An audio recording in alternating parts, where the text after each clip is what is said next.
very proud of our team. The way we competed this weekend at NC State, that's always been a very tough place for us to play. It's always a tough place to play in general. They have a great home atmosphere. One, they have good players. They come out ready to play. Did some things offensively in the first part of the game, which they had worked on, obviously never shown. After that, I thought our defensive staff did a tremendous job of making adjustments. The second quarter and the second half is maybe the whole second half, the points that they were able to score basically come off turnovers from the offensive side of the ball. And I thought Charlie did a great job in the second quarter doing that and at halftime making adjustments. I thought the offense did a tremendous job of keeping us poised. They did make mistakes to go back the next drive, and a bunch of times we were down 17, then we were down 11, and we get to 3 and think we could get it back and have a mistake. They get up 11, we just make another drive and just get it back to 3 and kept pressure on them. And did a great job of having great poise in that and then finally overtaking them at the end. Special teams I thought was very critical in the game. I thought we punted the ball okay, but hit it in the right spots. We were still getting a 30-yard punt, weren't line driving it. We still can kick a little better. Not as well as he kicked the week before, but they were in the right spot. We covered it well, had no returns. The kickoff coverage was excellent. We were pinning them inside the 20-yard line like 4 out of every 5 times. Roberto was tremendous. Our speed and our coverage, we were doing a great, and then we started winning the field position battle, getting better field position on offense, being able to come back and score. That all ties together.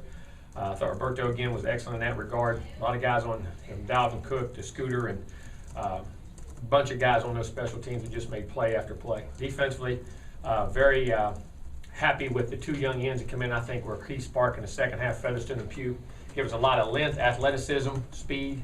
They're ready to play. As they had, as I say, after all that, they were the guys that made that key, that got us over the hump because we were down 3 and finally got that turnover from them that got us ahead by 4 and then got another stop. We took the drive down again on offense, did the things we had to do from that standpoint. Thought they played really well. Thought Tyler Hunter tackled well in the game. Thought he played really well. Thought we tackled very poorly in the game, and a lot of that to me is some guys that were very good tacklers in the past and very uncharacteristic but inexcusable. And tackling to me is a lot of want to, being able to step on guys' toes and be able to hit them in the mouth in position to do that. Other times I thought we went too low on tackles, didn't hit on the rise, weren't physical enough. Other times we got ourselves out of position, had bad ideas. But no matter what, there's no excuse for that. We have to tackle better, and we will tackle better. We'll have a lot of space drills and things to work on those things. Thought we had sacks. Their quarterback did a great job of avoiding. Should have had 6 or 7 sacks in the game. A lot of that was due to him, but a lot of it still we got to close the gap, get the pressure on him, get him on the ground, and make those plays because you can only cover down the field so long, and had opportunities to do that. But again, give credit to them. They did some things offensively early that we hadn't seen, and then Jacoby Brissett made some tremendous plays in the game from that standpoint. Again, very happy from our offensive line. The first half a little shaky in protection, protected better, and got the running game going in the second half. I thought Carlos had a very good game in the game. I thought Austin Barron played tremendous. Austin Barron played outstanding up front. Did a great job of getting the second level, made all the right calls, got us in the right plays. And Carlos had a 100-yard day, 3 touchdowns. Again, Rashad was great, but another guy in that group that was sneaky good, you don't even think, was Bobo Wilson. 6 catches, 100 and some yards, 2 touchdowns, had a big kickoff return for about 40 yards. The guy is really emerging into a player, and also very happy with Travis Rudolph, his progress he's making. Erman Lane, you didn't see it, but he practiced well. We didn't get the ball to him, had chances. The ball went somewhere else, but he blocked well. That guy is really coming on. I thought Kermit caught a nice over route, did some things in the game. Very happy with where he's at. And Dalvin Cook, I thought when he got his chances, and his role has got to continue to grow, but very happy with where he is. But I thought we got better in that regard. I thought Nick O'Leary didn't get balls. They did a great job of double bumping him coming off the line, rerouting him, and we'll do some things to get him open in the pass. But I thought he blocked extremely well, which is critical in our running game, which a tight end is very selfless. We said, okay, we're getting the ball to the other guys. Did a great job there. Freddie Stevenson had some nice blocks in the game. Jameis played a good game, had a couple critical errors in the game, which are very uncharacteristic, but thought rebounded very well from those. Kept competing in the game and made a lot of outstanding plays. We were great on 3rd down. In the red zone, I thought offense 8 out of 11 conversions, and then 6 for 6 with touchdowns in the red zone, which I thought was extremely critical in the game. The big 3rd down though to Bobo was big late, and then the scramble was critical also. So came a long way. Encouraging thing is, disappointing thing is at times we're not playing nowhere near our best. Encouraging thing is haven't played anywhere near our best, and have played some really good football teams that I think have made significant strides since a year ago, and have withstood some storms on the road, neutral sites, at home. And these kids, one thing about them, they never felt, with the look in their eyes on the sideline, they were ever out of this game or ever thought anything bad was going to happen. They were very confident in the game and just kept playing. And I'm going to tell you something. You can say that all you want, but there is a There's a lot to be said for that. That's a culture and that's a mindset. Now we got to eliminate those things and understand we're going to get, not only are you going to get everybody's best shot coming out, you're going to get everybody's best execution. They're going to add tricks. They're going to do things to you that they have nothing to lose, and they're going to play loose because they have nothing to lose. You got to understand that when you play that, and you got to be able to match that for 60 minutes. And but very proud of where we're at. I like the development of our team. I'm very excited to see where we go from here. I really am. To watch these guys, if we can keep taking that next step and keep practicing when I'm doing the things we have. But look forward to a great Wake team. Wake is done an outstanding job on defense. Whole secondary is back. 2 linebackers are back. Doing a great job schematically, playing excellent defense, scoring on defense almost every game. Louisville, they had it was 10-7 going into the fourth quarter last week, and had scored one of their touchdowns was scored on defense. And they scored one at Utah State and had another return inside the 5. Did it at UL Monroe, I believe, scored. I mean, these guys were doing a great job on defense. Offensively, very well coached, very sound, got a young quarterback, good solid offensive line, good skill guys, kicking game, a lot of problems, a lot of different looks and formations. So now we're going to have our hands full. They always come in and play hard. They're going to play tough. And it's we need to prepare well and play well and keep taking steps to grow what we need to grow. Question? Coach, just curious, were you able to catch the Wake Forest, not Wake Forest, Notre Dame and Syracuse game over the weekend? No, I wasn't. I didn't. We were on the flight back, and I'd heard the score, but it was that was our next. That's 2 of our next 3 opponents after Wake. And if I could watch it, I probably would have, but we were on the plane and couldn't do that because that was 2 of our next 3 opponents. I like to catch just a quick glimpse if I ever can, but it sounded like it was a pretty good game.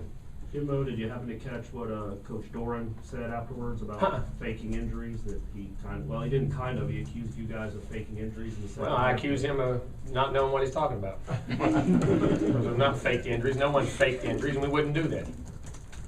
And it's now we'll coach Florida State. He can coach North Carolina State.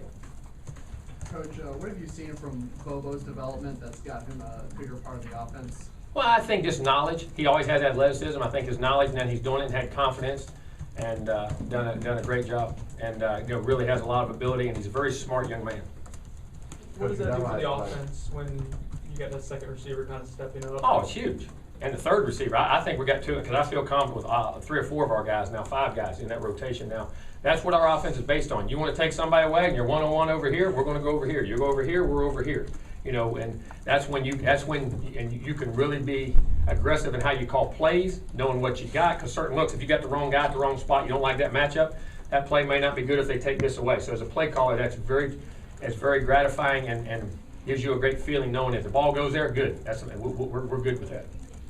But you're down by double digits on the road to an undefeated team.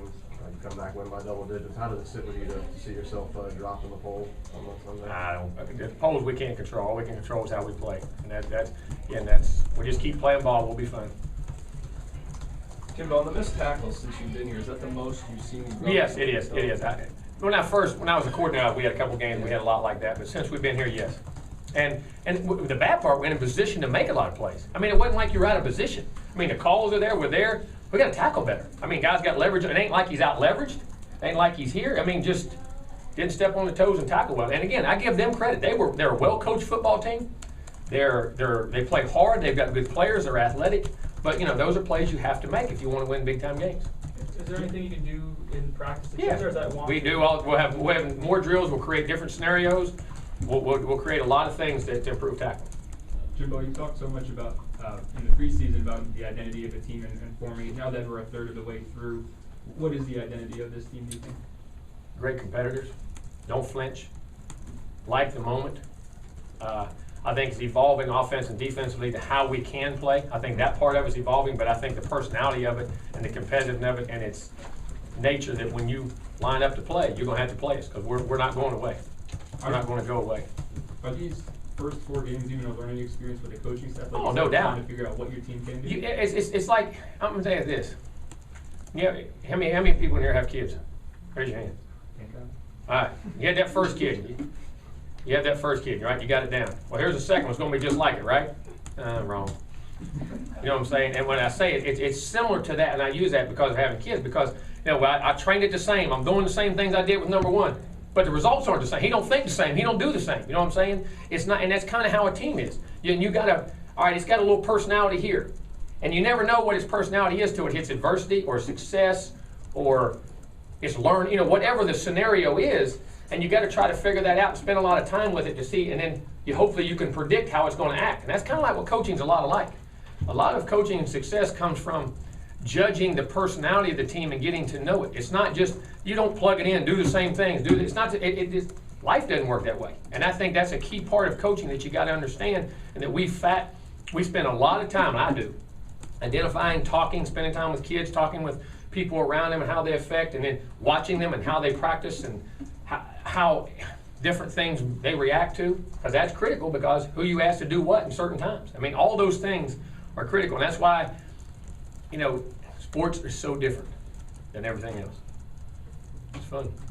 And Jimbo, football kind of unique. It seems like a long season, but then again, there's only 12 regular season games, and you said You ain't practicing all week. best. You got 12 games, you got 12 weeks of practice now. Yeah. You said, you know, you guys aren't playing your best, but that's also positive that you're not playing your best. At what point do you worry, though, that you I don't worry. You just gotta, you take how it goes, and you play well enough to beat your opponents, and you want to see it gradually going in that direction. And as crazy as it sounds, I do.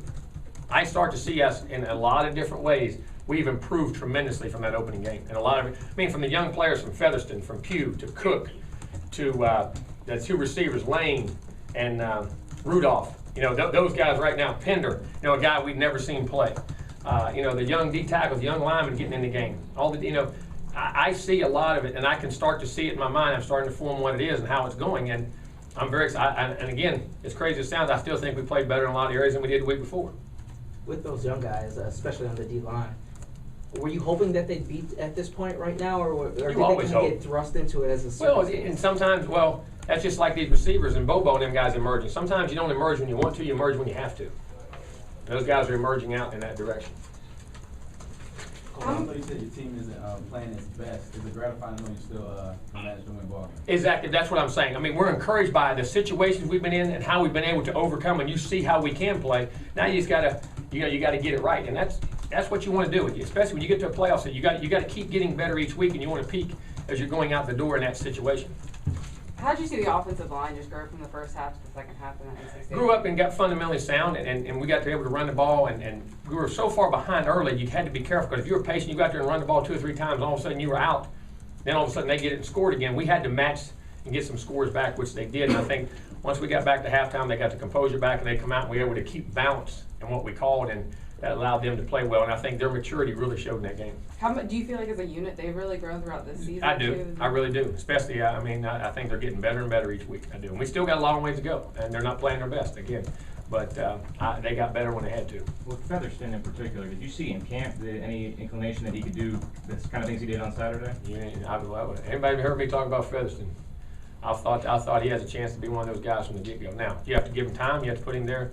But I think Jacob Pugh, I think all those young guys now, I think they got a chance to be really, really good football players. Now I got to go out and do it each week. And there's a challenge to that too. You know, it doesn't matter. All of a sudden this guy turns it on. You know, he's got to go out and prepare, which I think he does, because he loves playing ball.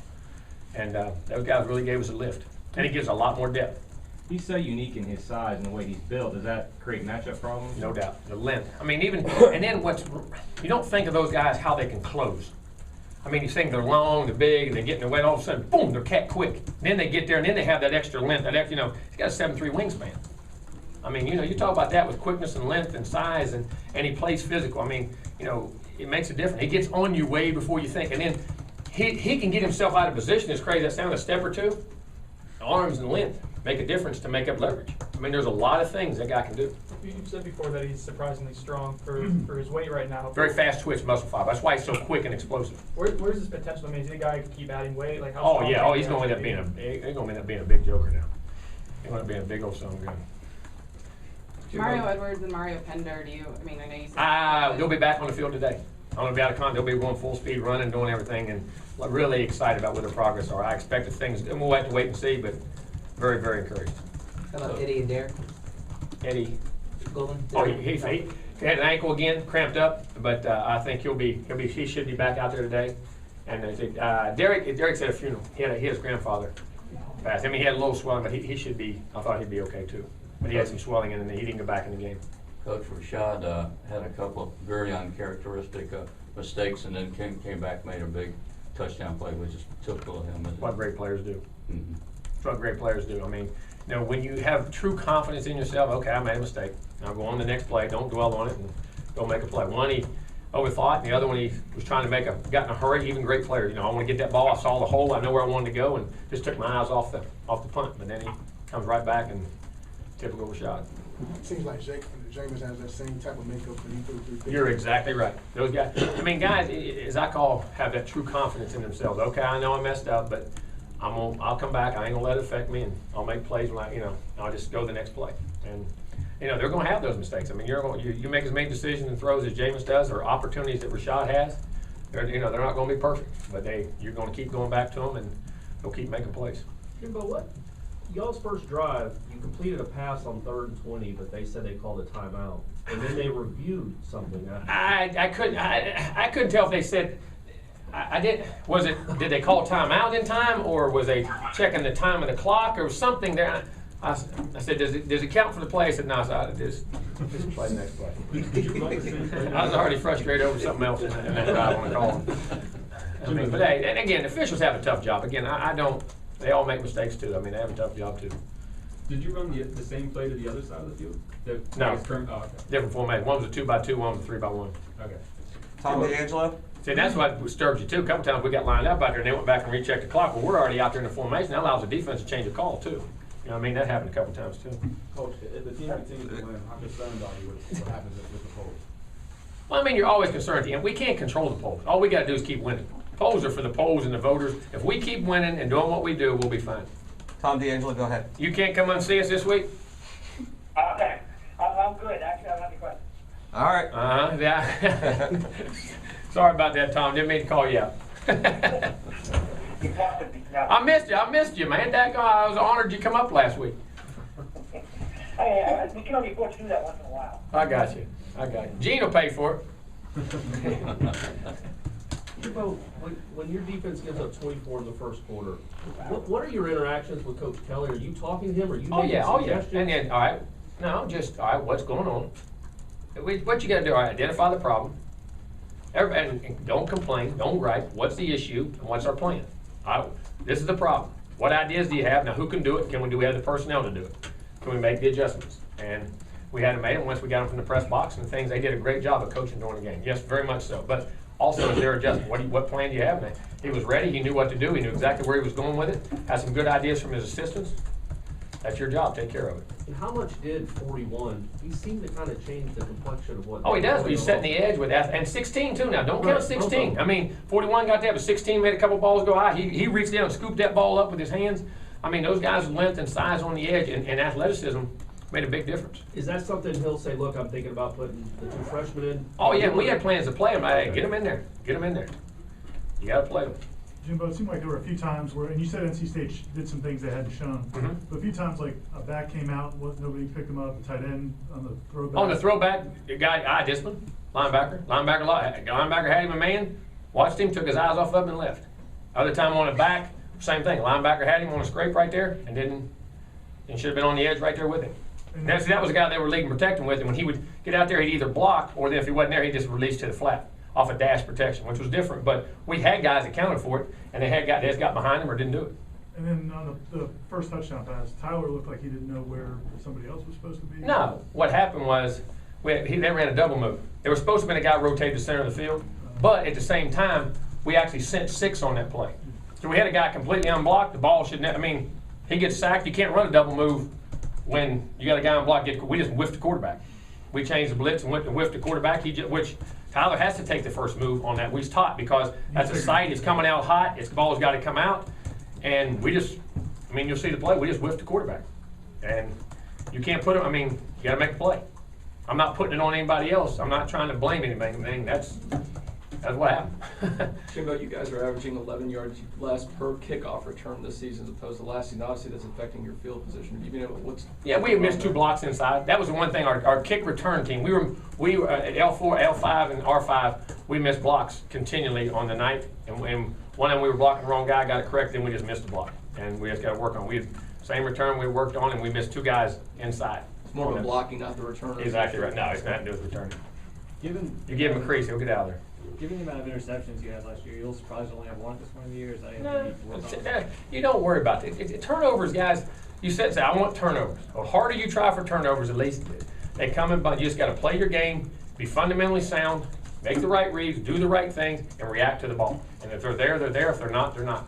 You know what I mean? And just keep playing great defense. Those turnovers will come when you do the right things. Put yourself in the right position and get pressure and cover tightly. Coach Greg Dent's legal situation was resolved last week. Is there any discussions at all about him returning? No, I'm extremely happy for him that turned out. I think Greg is an outstanding young man, always did, and you know, that's there. We'll address that when it comes. But I'm extremely happy for him and what happened. If that's and that's what the court of law says, and again, there's no winners in any of those situations. I understand that. But has he reached out to you or anybody at the university? I've stayed in contact with Greg throughout this whole thing, just to give him support and talk to him, and he'll text us after games, or I'll text him or during the week just to check on him, make sure things are going well. We've stayed in constant contact. Again, Greg is one of our children, and you have to be there and be very supportive.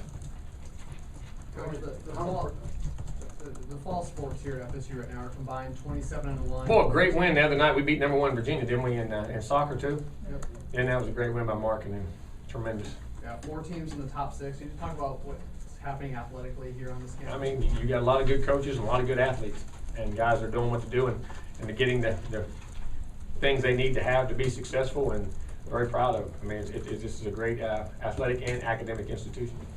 Carlos Williams had a great game. How impressed were you?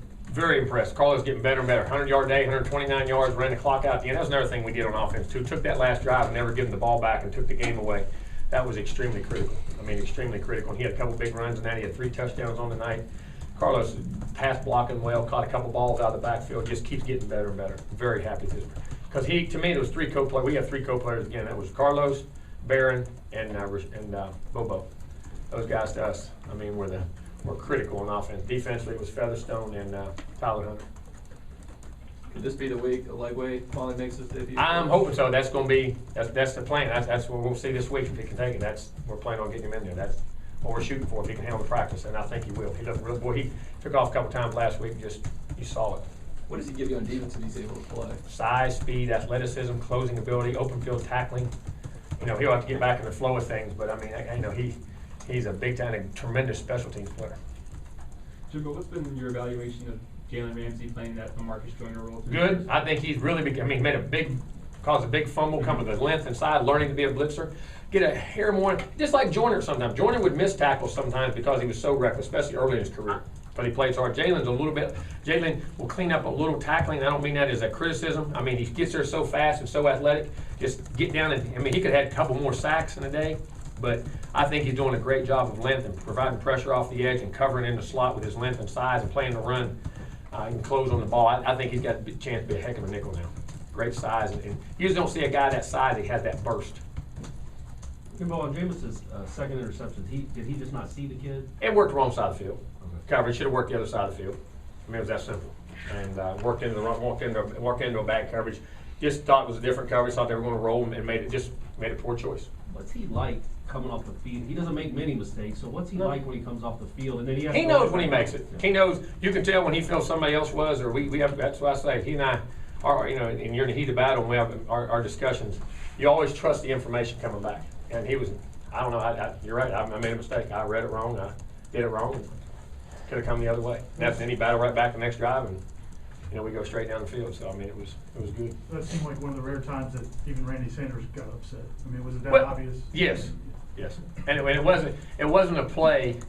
It's like you run sometimes. It was a play you run all the time. One that you I mean, it's like it's like driving home, and you go past your turn to turn into your house, but. And sometimes you could ever be distracted and be on the phone. I mean, sometimes you know what I'm saying? You ever just drive by or miss a turn going home occasionally just because you get preoccupied with something, you know? And sometimes playing quarterback, that's what we don't realize. And I want to say this. I had this discussion with a lot of people today, and there's so much on these quarterbacks today, especially in an offense like ours, and the way offenses are going now. These guys are making every decision, run, pass, where it goes, who gets it. I mean, there's so much on it. Here's my best analogy. It's like a computer. It's got all the information. It spits it out right now. Doesn't it lock up every now and then? You got to reboot it. Sometimes those guys, especially you got to remember something.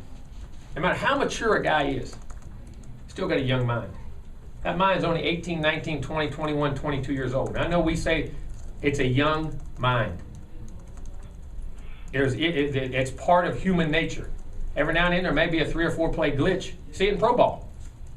Heck, I got home last night and I was sitting there trying to unwind. When I got home, I watched the Cowboys with Tony Romo. They were running out the clock.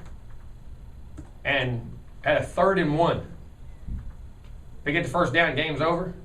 Took a delay game. Took a delay a game on a third and got a 3rd and 6, didn't throw a touchdown the next play. But I mean, they overcame. But what I'm saying is, occasionally you'll have a 3 or just you got so much on your mind, thinking here, I'm thinking here, I'm thinking here. If this happens, and I just made it. That happened, man. I mean, but then how do you rebound from that and come back from that? He was tremendous on it. And but sometimes there's a glitch every now and then with guys. But they have that many decisions to make all day, every day. That's part of it.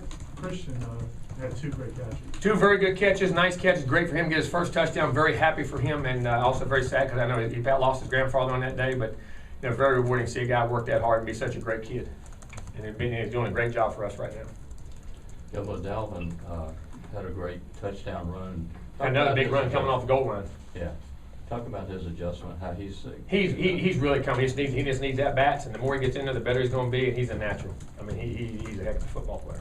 Did he kind of do something to his ankle on that run, that long run? I think it was his hip or a hip flexion. He felt something and then he got okay and got back in. Yeah, he just limped out for a second. Caught us till we didn't know, and stretched it out and went right back in. Those elite guys, those got too many muscles and too many stuff to prove. Coach, what's your main concern going into this week?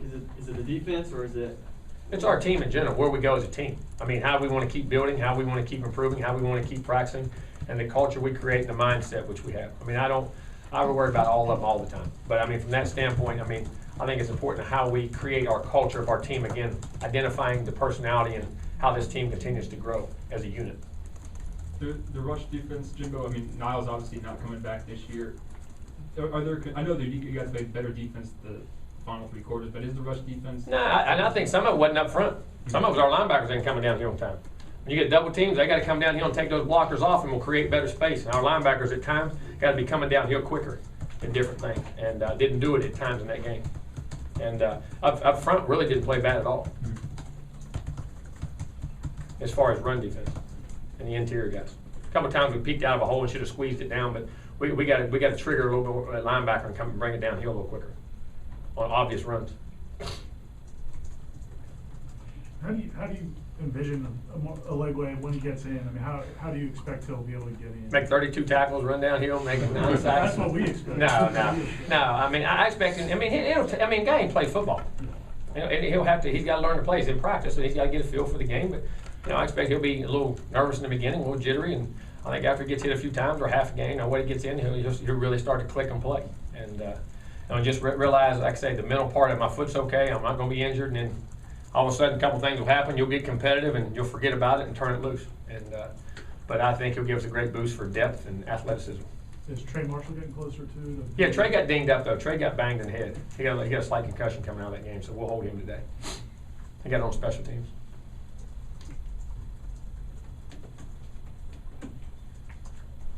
Anything else? We're good. Thank y'all. Appreciate it. Good.